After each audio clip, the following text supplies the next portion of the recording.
Hello and welcome to another episode of the Spotlight series presented by the Black Podcasters Association, powered by Afros Audio. This series is where we shine a spotlight on a Black podcast creative or professional from our online community.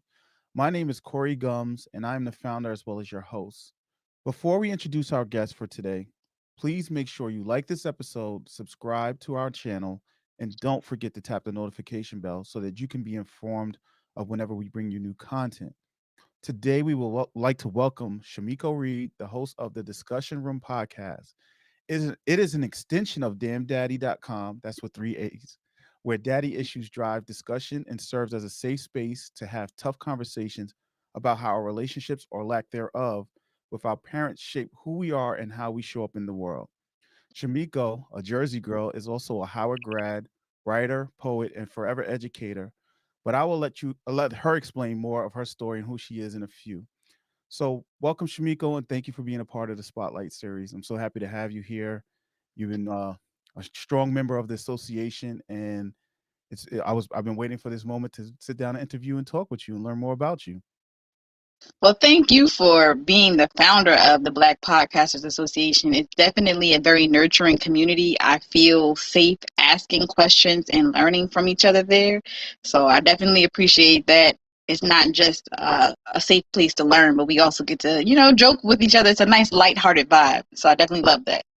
I appreciate it. You're one of the founding members, so you were the first people to jump on board when we decided to go this route and launch. So your vote of confidence in us is also appreciated. But as you know, typically what I like to do on the show is first start with some basic questions about who you are and how did you get started in podcasting. I'm ready. So the floor is yours. Okay, so as you said, I'm a Jersey girl, Howard grad, and I got into podcasting after blogging for a few years. I had gone to, after leaving Howard, I went to grad school to get a dual master's in general and special education. For a story that would take entirely too long for the night, I did not get to graduate with my peers, and a lot of that weighed heavily on me. I had been working in the Baltimore City public schools, and after losing my job there, not being able to graduate, and then like having my relationship fall apart, I started to like reflect on other things that were happening with me. And for the first time, I contemplated on the thought, like, do I have daddy issues? Because I didn't really date in high school. I didn't date at all in college. And so this is like my first adult relationship, which is also like my first relationship since the end of high school. And you learn a lot when you are having those interactions with people. So once that was over, just reflecting on that, reflecting on where I was in my life, I realized that at the root of things, I had like trust issues. And at the root of my trust issues were my strained relationship with my father. And so I started blogging about that. As you mentioned, my website is damndaddy.com. There's three A's in the word damn, each to represent my biological father, stepdad number one, who was in my life from age 2 to 9, and then my sister's dad, who had been with my mom from 9 and forward. So just thinking about not just my relationship with my biological father, but how each of their roles and the ways that they treat my mom, even other men in my life, uncles, cousins, whomever, I started to reflect on those experiences and how they shaped me. And I was in another group at the time, Circle of Greatness, and somebody had mentioned using a free tool to start podcasting. Before then, I had been utilizing my blog to just, like I said, reflect on personal matters, and people started connecting with it and reaching out to me. And one of the first people I talked to for the podcast, which wasn't a podcast yet, was my marketing coach. I had a marketing coach because I really wanted to attract more people to my website, maybe get other people to write about their stories, even though like they were reaching out and saying they love what I had to share. I was getting kind of overwhelmed keeping up the momentum on my own. And so we had a Facebook Live conversation. I learned how to save that, snatch the audio, and upload it on that free tool for podcasting. And I've been, doing it ever since. That's dope. So a personal journey of just trying to find yourself turn into what is now your podcast. Your podcast is this the discussion room? Is it the first iteration? This is the first podcast, or did it Yeah. evolve into the discussion room? So the podcast, the discussion room, is the first podcast. My blog has had a couple of name changes, but the discussion room has always been the name of the podcast because it was my website was Where Daddy Issues Drive Discussion, and so this is the discussion room where we got the chance to have those discussions, conversations about. It started simply about people's relationship or lack thereof with their father. However, in conversing with others, I realized a lot of people have complicated relationships with their moms as well. Even for me, a lot of that I was reflecting on um, was a lot about how those men treated my mom, but also the things that I saw her respond to and how she responded, and how maybe I didn't always like or understand or respect the way she responded. But in 2020, I became a mom myself. And so lately, I have been kind of working with not simply focusing on daddy issues, but just how our parenting experiences influence how we show up as adults, whether you are a parent or not. Yeah, it's having kids will definitely start having you reflecting on the whole dynamics of your relationship with your parents, because now you on one side you understand certain things because you're a parent, and then the other part is like, well, you ain't had to be like this, so you I had to go through that, you know. But so how? I guess tell people like what can they expect, what can they find on your podcast, because I think that's a when we start to talk about parents and our relationships and how it shapes us as people, both positive and negatively. It's kind of to me like an area where you makes yourself more vulnerable, right?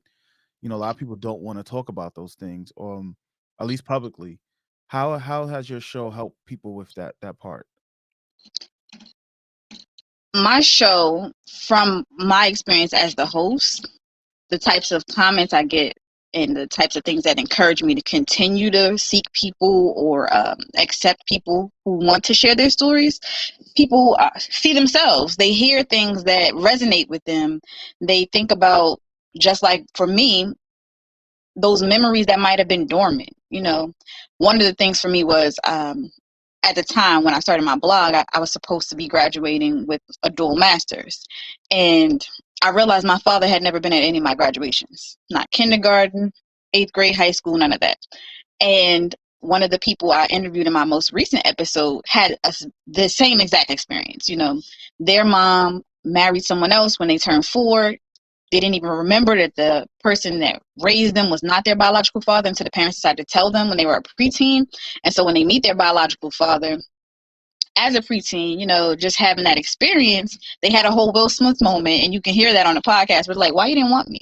And so just the way that as a child we perceive a situation and how we carry that sometimes unknowingly until it's addressed, those are the type of conversations you'll see. But that particular guest had an identical experience with their biological father never being at any of their graduations.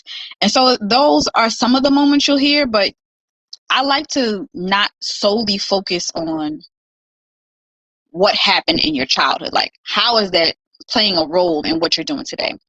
My second episode, I talked to 2 women who run a sex education platform. One had a 2-parent household, one was growing up in kinship care.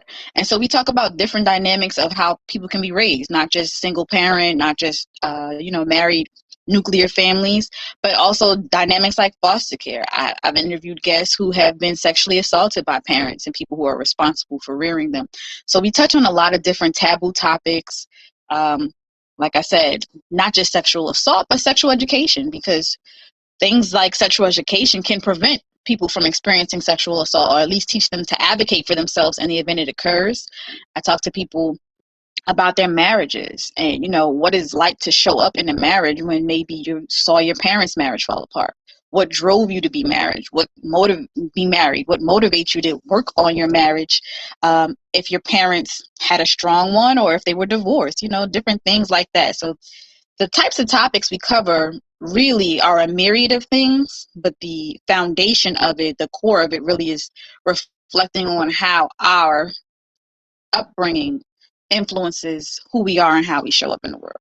All right, that's dope. I'll tell you, man, we have a lot of interesting podcasts out there, and I'm glad like we have like these type of podcasts too, because it just shows the different dynamics. It's not just the typical gossiping or entertainment or sports related or any of that type of podcast. And I think these are conversations that need to be had and need to be heard. Not just from a black perspective, but just a person perspective in general as well.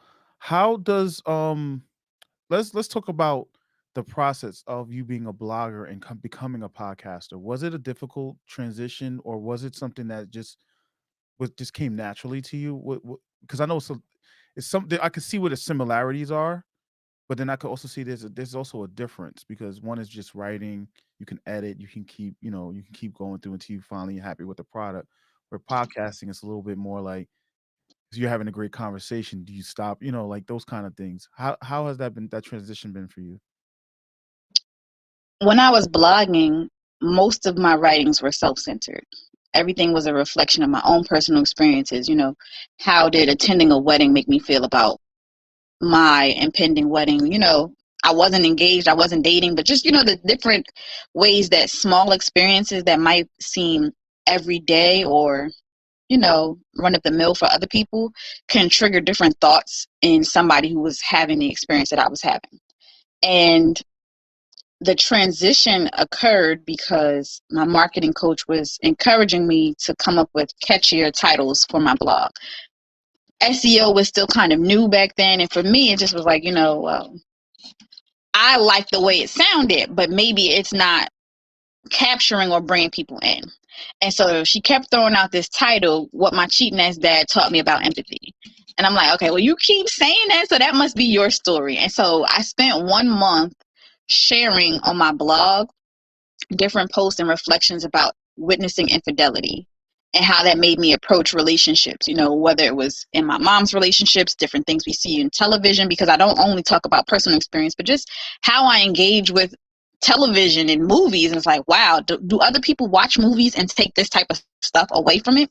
And so for the month of July that year, I focused on infidelity, and I capped off that month with a conversation with that person about what their cheating ass daddy taught them about empathy. And like I said, it was a Facebook Live dialogue, so I wasn't very well informed about podcasting as a medium yet. Hmm. And so I just took that Facebook Live dialogue, and it's really a great conversation, but tragically, the audio is not the best because the person was in the airport. And so you're just learning new things now about the type of equipment you should use to really get the essence and respect the conversation that's taking place has been helpful. But at that time, I didn't walk into podcasting with a plan. So it was a seamless transition for me because I was kind of ignorant of the process and all that really should go into it. Okay. Did you find that some of the things that you did in blogging helped you as you got better at podcasting with producing your content, getting your content together, figuring out the themes and the topics you want to talk about, or is it just was something completely different for you?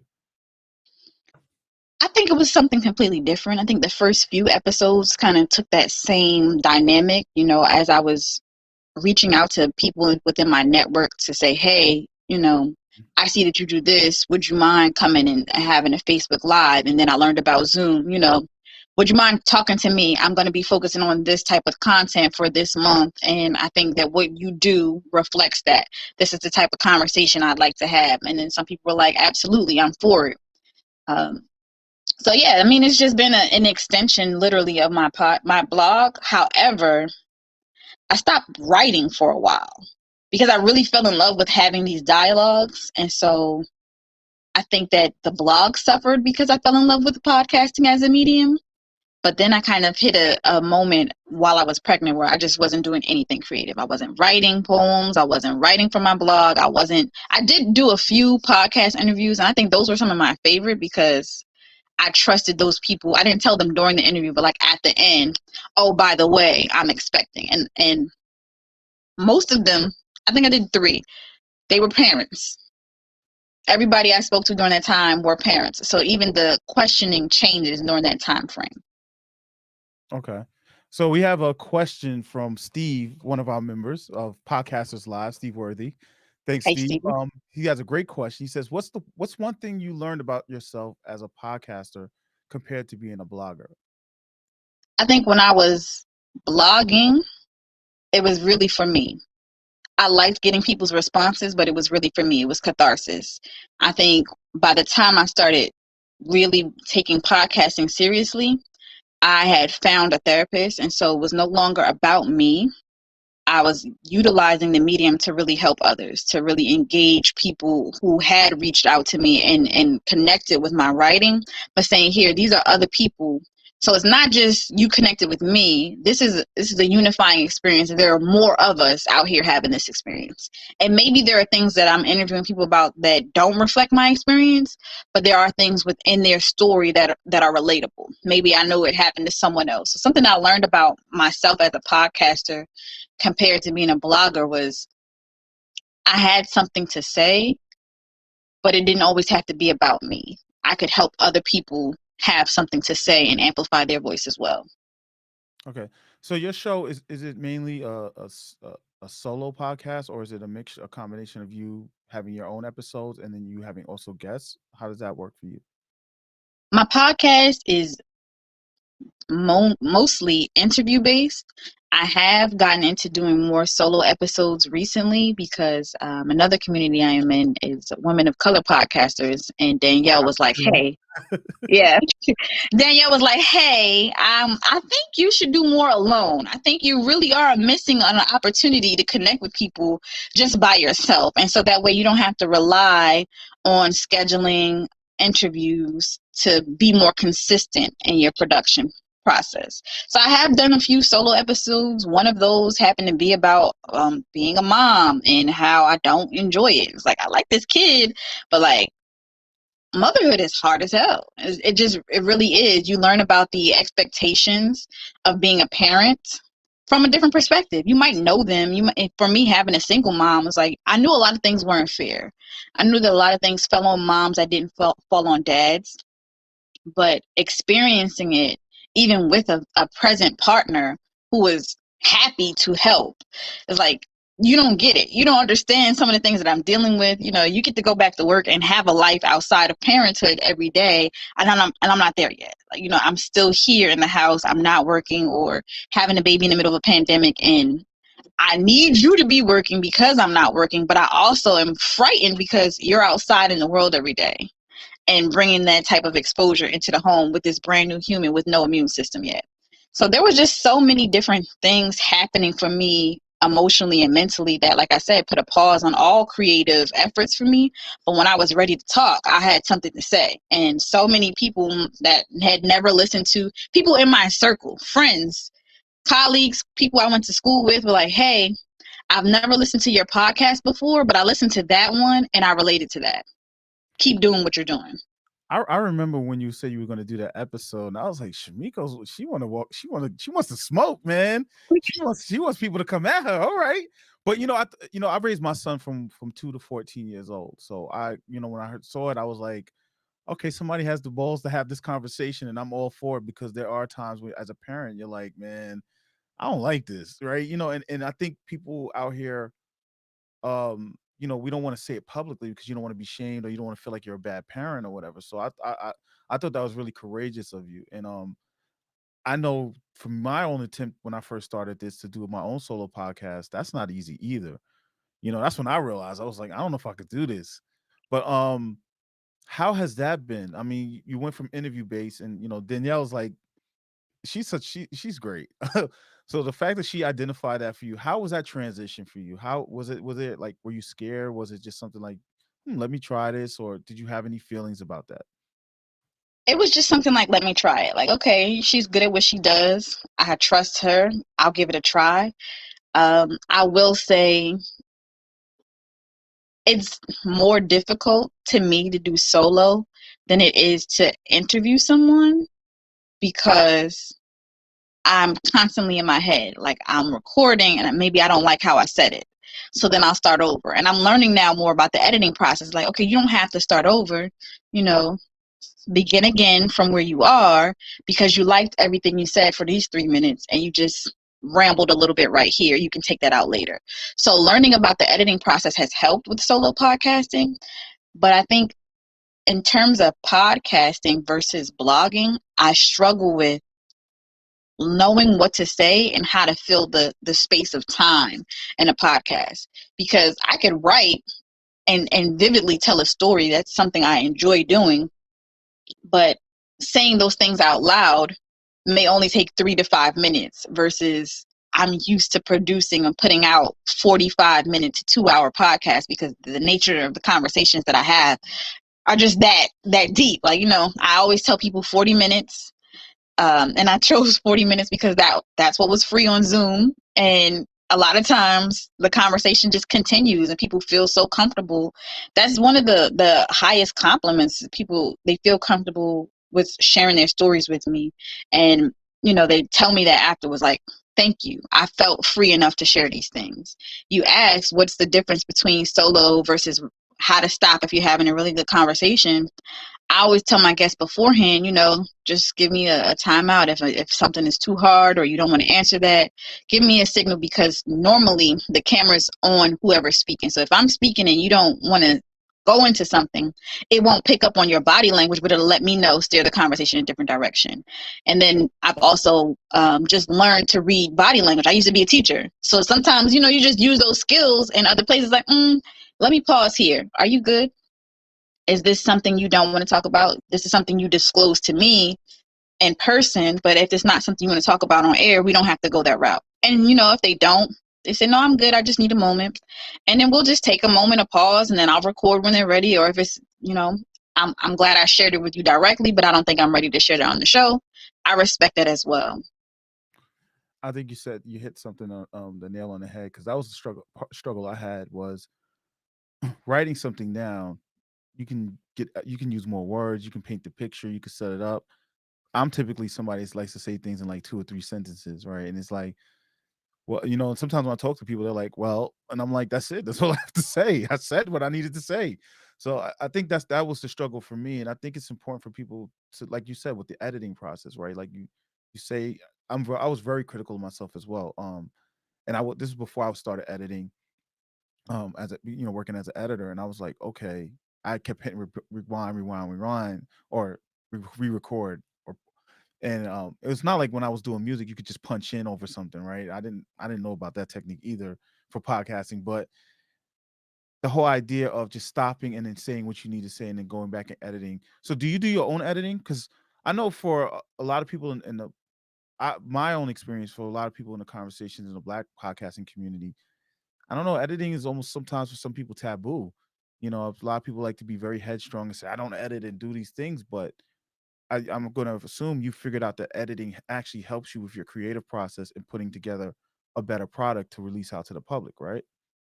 So the first season is completely unedited. I think I've gone back and tweaked a couple episodes. They're so long, but I go back once a month and try to do all of the old episodes now that I know how to edit. I didn't know how. I didn't really know about it. And in the WOC podcasters group, we had a lesson one time with one of the other founding members of the Black Podcasters Association, Bethany Hawkins, about using Audacity, which is a free software. And so I was like, all right, bet I can try this. And I went back and I watched Bethany's routine a few times and learned to edit, and it actually made it fun for me.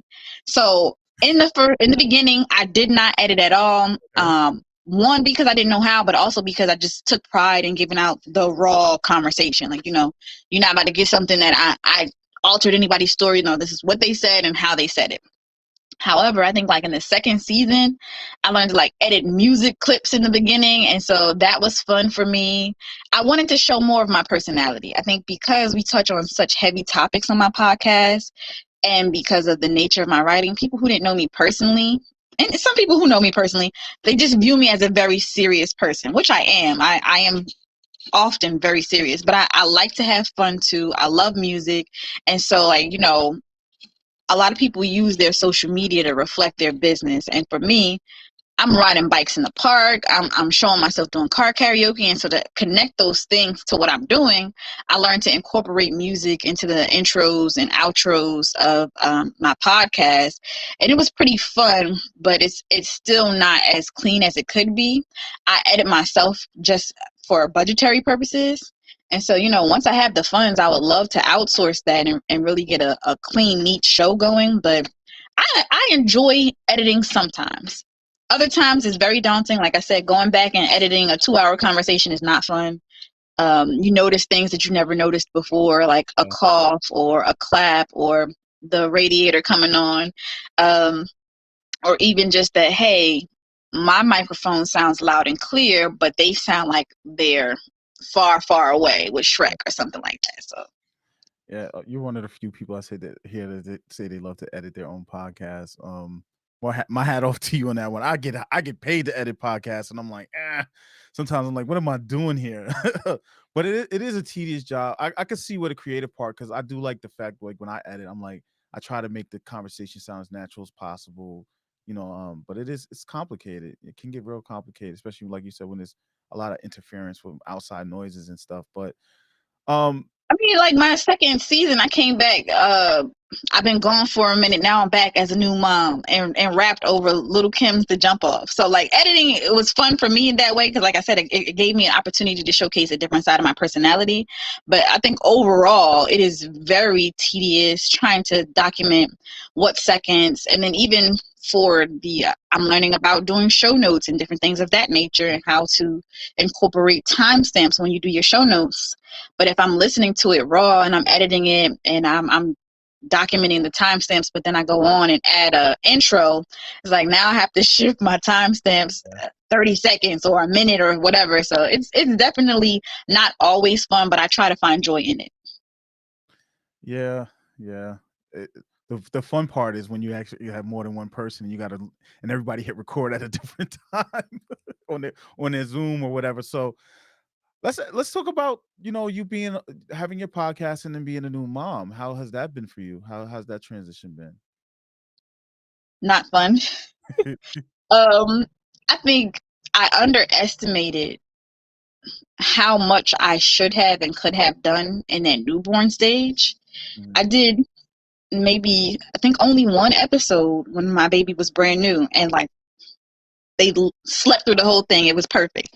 I actually interviewed one of my friends. She has a business called Journey Mom, so she's also a parent. She understood, and because she knows me personally, like she was prepared to be supportive and not feel like, oh, this is so unprofessional. So I just figured that would be a nice one to try it with. And the baby literally woke up at the end of the interview when my friend was mentioning how's motherhood going for you. It was like perfect, no crying, no none of that. However, my baby loves the microphone. So Mhm. like whenever I try to record early in the morning or in the evening, when it's quiet and they're asleep, if they wake up, they're coming to grab the mic and talk on it. So I have like a couple that I've kept for myself, just me talking to the baby and them babbling answers. However, not having outsourced childcare or a really strict routine has made it difficult because there are interviews that I would like to do, or even solo episodes that sometimes I'll sit down and it's like, okay, I want to capitalize on this quiet time. But as soon as I start talking, they hear my voice and they want to get up. What you doing? What you doing? So it just, and now they're almost two, so touching everything. My headphones are missing a piece right now because they got into the headphones and they just want to do it. So I think that would be very interesting. I've toyed with the idea of like starting another podcast just to like interview my kid over time, but it's been difficult for me in terms of scheduling or even being able to edit and produce the way I want to, because I might have the brilliant idea right now and I want to do it right now, but I can't because there's YouTube playing in the background. I don't have the silence. So, and then I lived alone for 12 years. So I lived alone for 12 years and then now I have a baby and it's just like always sounds happening. Yep. Look, I got three of them, so I feel for you. I know I miss when they're that age, when they're in the exploratory age and they're into everything and everything, but and then all the noises. But it is hard, right? You got to figure out a schedule. You got to figure out a way to get it going. And I when you were saying about interviewing your kid, I was sitting here like that sounds like a great idea for a podcast. So you might want to look into that part. But so I know like you saying like the whole you felt it like you should have taken advantage of that time, but it's a newborn baby, that it's your first one. And that's the one you get to enjoy, like really get to learn about kids and enjoy and stuff. So don't beat yourself up too much on that one. um, so what are your plans for the podcast? For your podcast over the next year? Well, like I said, I want to open it up so it's not as narrow to only focus on like being an extension of talking about daddy issues. I Mhm. think I do a good job already of not keeping it there, but just learning how to market it that way so people know that you're not just going to hear somebody gripe about their dad for 40 minutes to 2 hours. Like, that's not what happens. I have some episodes where people talk about how much they love their father, but even that is not the crux of the conversation. There's so much more that occurs when I'm engaging with people. I'd like to be able to, and I've talked about this with other people already, learn better ways to market that and get people interested in that dialogue. I have more guests who have been taking it upon themselves to share the conversation. So that's been helpful. I think when you talk about taboo topics like that, sometimes because of the nature of other people's businesses, they are hesitant to share. It's like, I really wanted to get that out and I trusted you to share that story, but I can't share that on my professional page. I don't want everybody to know about that. So that's been a difficulty. I have a big goal for a future season, interview authors. And so I've been reading different books where people might talk about their family dynamics. One of which was Slug, is about a guy named Tony Lewis in DC. So the reason I have a strained relationship with my biological father is because he spent a lot of time incarcerated.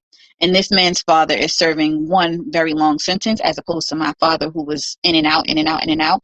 And so I read the book, and I would love to interview him and just talk about, like, what was that like for him, maybe in ways that the book doesn't completely capture. And so, yeah, just different things like that. There's another book that I have, What Happened to Daddy's Little Girl. I would love to interview that woman. She's a Black woman who wrote about the experience of fatherlessness in the Black community. So, and that's a more research-based book than it is a biography. So that's one goal. And just, you know, mastering solo episodes and not feeling as intimidated by it. So you asked me how that's been going, and I did one on a current event at that time, and people resonated with it, but it just didn't feel. One of my friends listened to it. It was their first time listening to my podcast, and it was like, oh, it felt like a conversation that you and I would have in real life. So that was good. I didn't feel like I wasn't being myself, but just that's not the type of stuff I want to talk about. I really want to talk about things that matter to me, and I don't necessarily get caught up in popular culture. And so just finding that fine line of, like, how do I get more people engaged and talk about the things that other people care about, but not put out opinions that don't necessarily, I might feel this way about this thing right now because that's what people are talking about, but I don't necessarily care. Like, this is what I think about that, but I don't care about that. I want to podcast about things I care about. Okay. Real quick, I just want to shout out Dominic. He joined us on the conversation. He said he was with you. He loves editing, but it can be tedious. But you get to show so much more of your personality. Hot Cool Vicious, what's up? Says, hey y'all, great convo. Yeah, editing, not a fan of it. And Gary from the group C Plan Do Show, he says, what's up? So I didn't get a chance to shout everybody out because I guess it's a slight delay as we're talking. It starts to come in on my side, but just wanted to give those shout outs to you as well. Um, I so you said you want it to be things you care about. How is the process? Like, how does that play? Because I want to also talk about you being a forever educator. When I saw you wrote that in your description, I was like, that's something interesting. I've never heard anybody. I don't know if that's a term, but I've never heard somebody call themselves that. So I wanted to find out about that. But how does the process? How does that? How do you disseminate the topics that you choose for your podcast outside of just something that you care about talking? Sorry, I'm tongue twisting myself. Something you care about. Trying to be all complicated. Most of the guests that I have interviewed, I either knew directly or have met in a different community I was involved in. Okay. A few guests I may have met at a conference or an event, and they shared something that spoke to me that I thought would be helpful to my audience. I'm not going to lie, not all of the episodes, the person might be better on stage speaking in person, but having that one-on-one didn't bring the energy that I was looking forward to. However, it's still someone's story, and I can't control that. It may not have resonated with me in the dialogue, but it still might speak to someone else. So in terms of that, like the episode that I was referring to that was relevant, but not necessarily something I was passionate about. It had to do with a rapper. And the rapper made some comments that were problematic and kind of blamed it on their community. And I said, you know what? That's not acceptable, because there are so many other people out here who grow up in that environment and don't turn out like you and don't have hateful personalities and perspectives about other members of the community that you are saying the community is responsible for giving to you. And so it was relevant to my content, and I talked about it in that sense. But just like right now with the whole Oscar situation, like, I don't care about that. There are dynamics of it that are relevant to what I want to talk about, but I've been saying those things about that particular couple for a while, and I think that the conversation is too loud. No one's listening to each other. So that's not something I would do a podcast episode about, because it would genuinely be for the clickbait. Like, oh, I'm going to talk about this so people will listen, but are they going to take anything away from it? Are they in a position to receive? Because if I've been talking about these dynamics in that particular relationship and why I don't think they should be goals, or these are the underlying things I'm hearing that y'all are not picking up on in the conversation, you know, y'all wasn't listening to me then, you're not going to listen to me now just because it's present. And so in determining what I care about, I think about conversations that I have with my partner, with my friends, with my parents, you know, what things are happening in my real life that are also being reflected in the public eye that might help somebody else. Or, you know, maybe something is happening in my real life and I go to a conference and I'm a speaker and this other person's a speaker and they say a thing and it's like, one person I met, I was a speaker at a conference in Charlotte a few years ago, and I had interviewed the person giving the conference in my first season. And so that's why I got invited to be a speaker. But one of the other speakers was talking about miscarrying and having a whole foundation for people who deliver stillborns. I had a friend who had recently miscarried. It wasn't anything I had ever experienced, but I said, if I talk to this person, maybe this episode will reach my friend in a way that I cannot. So those are the types of things that I care about. They don't necessarily always reflect what's going on with me. And so when I say I care, it's not necessarily just my own personal opinions, but like, these things are happening to people that I care about, and I don't know how to address them. I don't have the right words, but maybe someone else does. That's dope. You know, recently I've started talking to people about not jumping on the bandwagon of hot topics, especially if it's out of character for your podcast, right? If it's something that you don't want to, just for the sake of getting clickbait, because a lot of people are on missions to try to get as many downloads. You know, that's the barometer of success. That's okay. I'm getting more active listeners. People are listening, and so they're looking for the next thing to jump on. Even if they take the topic and try to, talk about like the psychology, like if it's a mental health or mental wellness type of podcast, using that as a platform. So I definitely respect the fact that you decided that I'm not going to do it this. I said what I said. I don't have to jump on this. I'm going to figure out other things to talk about that are typically more important to me. So shout out to you for that. Thank you. I try to live like that. Like, I don't know. My friends used to be like, we're wearing blue today. I'm already dressed. I got an orange. Not doing that. So I've just always been my own person. And I try to make sure that I am not, I don't know. I think my podcast is valuable. I enjoy doing it. I receive messages from people who enjoy listening to it. And so sometimes I wanted to get to a broader audience, but I try not to let that force me to lose sight of why I do it. I don't want to just reach for more people and lose the core of the content itself. I think there's some gems right there in what you said. It may not be advice, but if you're listening, that's advice. I know that you on your typically on your Instagram, we're gonna get to the Forever Teacher part, but typically on your Instagram, you like to shout out the different places that you are heard in. How has that been? Because you're basically international, from what I've been seeing you post up there. How's that been for you? So I started that because I felt like my Instagram page was just like not getting the attention from me that it needed. My podcast Instagram page. And so I was like, okay, I'm looking at my stats and I've been heard in all these different countries. And so I went on Canva and made all these different graphics. There are more. I just haven't been posting, but I'm like, oh, this is at least X amount of Wednesdays. So I'll have content for X amount of weeks, to put out. And that's been pretty cool because even if I try to tag the country, that I'm highlighting that particular week and maybe get more listeners. I don't know how that works because I speak a little bit of Spanish, but my podcast is only in English. So to know that I'm being listened to in places like Switzerland and Germany is like, and Russia, like, all right, who's listening to me in Russia? And then I have to think about, like I said, I have a friend whose whole business is based on their international travel. So maybe it's somebody who knew me before or somebody who's out abroad who's heard of me from a friend and they're listening. But I think it's pretty cool. I think what's been fun about it is highlighting what connection I may have to that place. And then for the places that I don't know anybody there. I've never been there myself. Like, I don't know what to do here, but like, hey, glad you're listening. And that way, maybe more people will listen from there because, hey, this person might be American, but they respect that people who are from where I'm from and listening to their show. Let me see what their show's about. I think that's dope, especially if you haven't really been doing too much marketing in those places. So it just shows that your message is, Zero marketing internationally. Zero international marketing.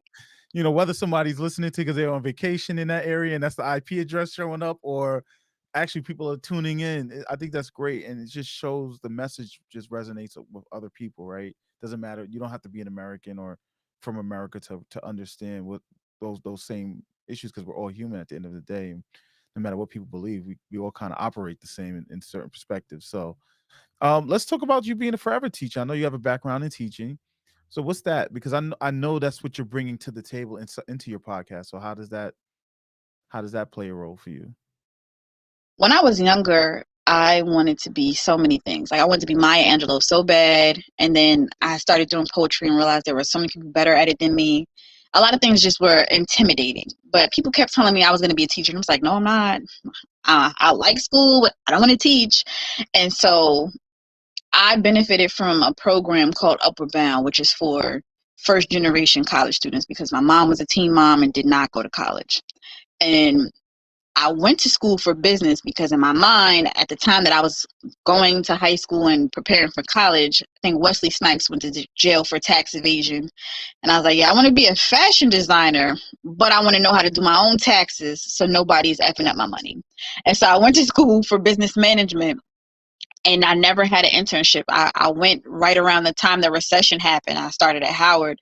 So Howard's business school is set into different teams. The freshmen are gathered into different teams and different corporate sponsors, mentor those teams. Our corporate sponsor was JP Morgan. They never came. We had one visit. There was no case studies. Like we just didn't have that engagement with the corporate entity that we were supposed to have in that program for me in my year. Other teams did. They had different companies, and we got to see them get flown out to different places, different headquarters. And so when it came time for summer and internships, I did not do any real research on that. And I just went back and worked at Upper Bound. I was like, you know what? Somebody came and helped me get into college, so I'm going to go back and work there. And so I did that all of my summers in college. And when I was graduating, I found out about a teaching program. It's like, you know what? I actually do like this. I enjoy talking to younger people and imparting wisdom. And I am a super nerd and I like school. So, and I'm just a people person. Like I enjoy my solitude, but when I am with people, I am good with people. Mm-hmm. So just highlighting maybe something that other people view as problematic, but seeing the value in that. Like you talk a lot and that might be a distraction for other people, but I'm going to have you be the class reader, or, that way you can exercise your mouth the way you want to, but it's also benefiting me. I don't got to do all the reading because you can read for me. So just finding different people's strengths in that way became something I enjoyed. So I enrolled in the dual master's program. That brought me to Baltimore. I'm like, okay, it's closer to home in Jersey, but it's not far from my friends at Howard. And like I said, the program didn't end in my favor. I completed all of the requirements, and just a lot of things just happened to where I didn't get to walk the stage and graduate with my friends. And if I could go back and do it over, I would probably make a different choice. But when I lost my job teaching, somebody told me, and I really feel sad that I don't remember who it was right now, but somebody told me that that's okay. You're always an educator. Just because you're not in a classroom anymore doesn't stop you from being an educator. That's just who you are. Right. And so it just made me think about it. Like, I was always that kid, we didn't necessarily play school. I wasn't that kid where I was pretending to be a teacher, but a lot of the things that I learned and knew were from TV, watching Arthur, watching Hey Arnold. I learned so much from television. I love documentaries. I'm always teaching somebody about the things that I learned, even if it's not in a classroom environment. And so because I love sharing my knowledge and I love bringing out the best in people, I consider myself a forever educator. I'm not doing it in the classroom anymore. I'm utilizing my blog and my podcast. My blog, I've not been a person who's experienced domestic violence, but I knew someone who was going through that. So for the first few years, I highlighted Domestic Violence Awareness Month. I highlighted the way that the things we watch on television. One of my favorite movies, The Color Purple, like, dang, that is so full of situations that are intimate partner violence, domestic violence. Things that we find entertainment in are reflective of people's real lives. And I asked, are we desensitized to it? How can we help a friend who's going through a situation like that? I did a whole workshop on how to help a friend. And I was able to do that because the people who were in attendance saw where I was going with it, utilizing the power and control wheel to talk about not even just regular stuff like love and hip hop that people love to talk about, but like pop culture, cult classics. What's love got to do with it? That's a more clear example. But so many people laugh at that. So many people laugh at Jay-Z Eat the Cake anime line, and it's just like not realizing there are people out here who are touched by that in their everyday lives. Yeah. Those children that Ike and Tina raised have two choices: to either repeat the pattern and be like their father or become advocates themselves. And sometimes there's a third option where they just don't do anything because it's normal to them. It's been normalized. So if they see somebody being harmed, they don't know how to protect. The same thing like the Will Smith. He felt like he could not protect his mom. And so I don't necessarily view this whole incident as a protection, but that is something that shows up. That's something that happened in his childhood that's showing up in his adulthood. It's not addressed. He might have written about it, he may have talked about it, but I don't think he's actually addressed what that looks like for him or how to change that. Like, hey, this thing made me feel this way as a younger person, and so now all of the things I do as an adult are so that I don't ever feel like that again. Right. Okay, so yeah, I come from a family of teachers, and I've been doing everything possible to not become a teacher, even though I've been told you should become a teacher. And I'm like, no, because I remember the summer. I mean, my mom did her best with us, right? And she took the job so she could spend time with us and have the same time off, and she took advantage of it. We would go travel in the summer and all that stuff. So that was cool, but I just the whole pay and the whole, growing up around that, you see, you see things and you learn things, and I was like, no. But people keep telling me you're a great teacher, and I guess I just picked up things from growing up around my grandparents and my mom, my uncle. They're all teachers, so yeah. But But you are in this I'm not trying community. to be a teacher. You may not be a classroom educator, but you teach us things all the time in this community. So own that. It's not something to shy away from. You just find a different way to do it. Just don't call me a teacher. That's my parent issues. Got you. But so we're gonna start wrapping up and working our way down. So when can people find your new episodes? How can they? Let's talk about how people could find you and listen to your show, and if they want to reach out to you or send you kind words or whatever. What would that be? Where should they go? Excuse me. Well, my podcast is available on all of the major streaming platforms and so many others that I don't know all by name. However, you can always go to damndaddy.com/podcast, and that's DAAMNDaddy.com/podcast. You can hear all of the episodes there from newest to oldest. I typically release new episodes on Thursdays. The most recent ones are out. I'm not sure when the next one will drop. That's still something I'm working on in terms of consistency. But yeah, you got 3 whole seasons to get into, and then we'll talk more about what's new if you follow me on social media at the Discussion Room Podcast on Instagram, and the discussion room pod on Facebook. I know people don't really love Facebook anymore, but I like to share different people's posts and just like, what y'all think about that? I used to do Facebook Live Mondays with Miss Reid, and I'm thinking about bringing that back. That was my space to kind of talk about those hot topics and not necessarily put it on my podcast. But I might even just go grab a few of those old episodes and put those out on the podcast to see how people respond to that on a different medium. Yeah, that's a great idea. For engagement, right? We talk about that a lot in the group about how to engage and different things we can do, and just transparency of who you are as a person also helps to create better engagement to the things you do, whether it's your social media or your podcast. So let us know. Maybe some people in the group might come and join you in those conversations as well. That's the one thing I like about the community. We come up with ideas and see how we can support each other. So I mean, if I bring back Mondays with Miss Reid, I would love for y'all to come just be in the comments and give some great energy. Well, I can comment now. I'm finally out of Facebook jail today, so I learned my lesson. I got to slow down because it does affect business. So and supporting you guys on Facebook when I'm on there, and sharing people's stuff. I couldn't share a lot of things this week because I was on punishment. So, but definitely, I would. I know you have your family and everything, but I would definitely encourage you to do that. I mean, you have you have a lot to say. And you have some very good points and some very good viewpoints I think people need to hear. So I definitely encourage you to. But real quick, because I'd like to ask all our guests these questions. What does it mean for you? What does it mean to be a Black woman in podcasting? One. What does it mean for you to be a Black podcaster? You can join those two questions, that answer together if you want. And then what does it mean for you to be part of the Black Podcasters Association? All right, so I know to be a Black. No, I'm good. You broke it down for me. I'm gonna start with question number 2. To be a Black podcaster, something that I don't verbalize but am very intentional about is not necessarily labeling myself as Black podcaster, or interviewing. Like, most of my guests, with the exception of one who's a Latina woman, are Black. Mm-hmm. All of my guests are Black except for that one person, and I go about it in terms of like not necessarily highlighting or boistering about being Black centered, because other people don't have to do that. Like, when you come to my page and when you see my guests, this is a safe space for Black people, but I'm not going to be out here saying, oh, this is a safe space for Black people. I want you to just know that. I want you to just see that. I want you to feel like that.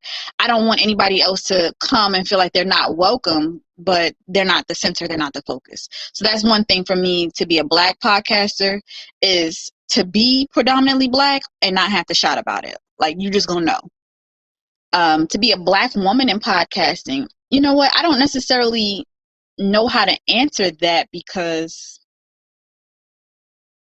I've not, with the exception of the Afros Audio Festival where I presented last year, I've not really done, I think maybe one other podcast festivals or anything where I feel like a minority.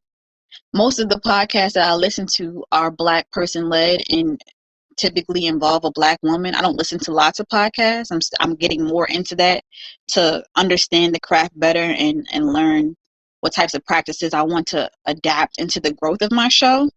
But I don't feel one way or another about being a Black woman in podcasting, because it's still a new concept for me. I just am a podcaster. I'm still learning what that means overall. Like, for me, like I said, it was just taking a conversation I had on Facebook Live and uploading the audio so other people could hear it. So just getting into the profession more as a profession and less as an extension of my blog is still new to me, even though my podcast has been out since 2017.